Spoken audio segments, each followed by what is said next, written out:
antigo que sempre alguém comigo pertinho de mim. Compartilhar os segredos, meus medos, os meus desejos, tintim por tintim. Nos momentos de solidão, ter alguém pra abraçar, me aquecer, fazer eterno fogo da paixão. Ter coisas de amor pra cantar, pra dizer. E se amar você é um crime, eu aceito a sentença. Porque amar você é um crime que compensa. Por amar você ser crime, tô feliz eu viva pra sempre como um fora da lei, um fora da lei. Mas não vou viver fugindo, eu me rendo, eu entrego. Preso no teu sorriso, preso no teu olhar sincero, só o juiz, esse não está diante dele. Coisas sobre escondido. Ninguém me conta mais. Que situação, Nicole? Você é a mesma pessoa fazendo as mesmas coisas, ué. Esse é o problema. Você deixou ele ir embora, isso mudou você. Você vai entrar lá sim, você tá ouvindo, né? Mas pode ser perigoso. É nada. Tudo foi deixado no melhor site que existe no relacionamento cristão. O amor em Cristo. Olha, não é no futuro. Vocês são amigos. Vocês cristãos não têm essa coerência. Eles até hora de pegar, não? Quê? Ouvi, minha amiga. Eu sei. Mas como a gente vai saber quem é? Então, lá no site estava falando que assim, mais bonito do restaurante. Vai te esperando na roça. Mais bonito de todo o restaurante. É difícil, hein, Nicole? Vai, Débora, se não der errado, mas fica uma boa história da vocês, né? Ai, eu ia.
Coca, como são a mesa?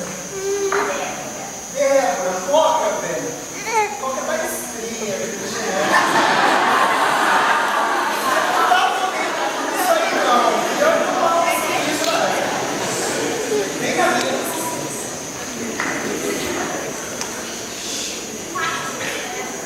precisa começar com os elogios agora, não. Você já é comida do lugar. Bom, aqui está.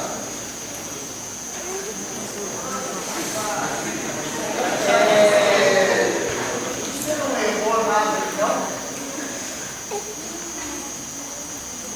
Acho que sim.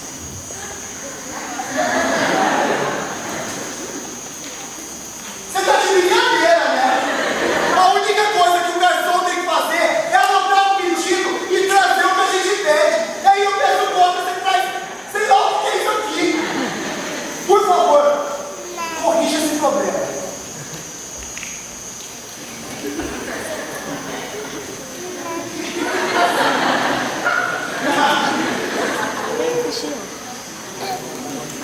Desculpa tratar as pessoas desse jeito, mas tem gente que só aprende falando assim. Você é bem prestativo, né? É, na verdade eu gosto de ajudar as pessoas, né? E assim eu posso fazer o mundo um dia, quem sabe, muito melhor, né? É meio minha característica, assim. Bom, como eu já tenho experiência nesses casos aqui, sei que as mulheres não resistem toda a batalha. Eu vou começar, né? Eu trouxe uma coisa pra você. Assim,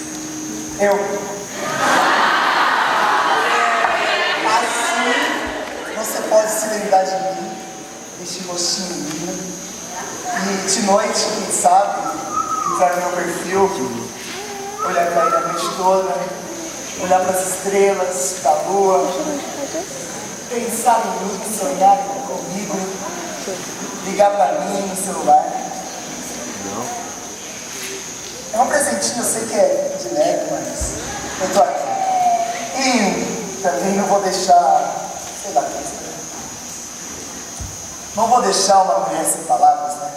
Então, para começar, eu vou me apresentar. Eu sou da igreja The Best of Christ, a melhor igreja da cidade, onde só os melhores são aceitos lá, como você deve saber, óbvio. Lá eu sou ministro de louvor,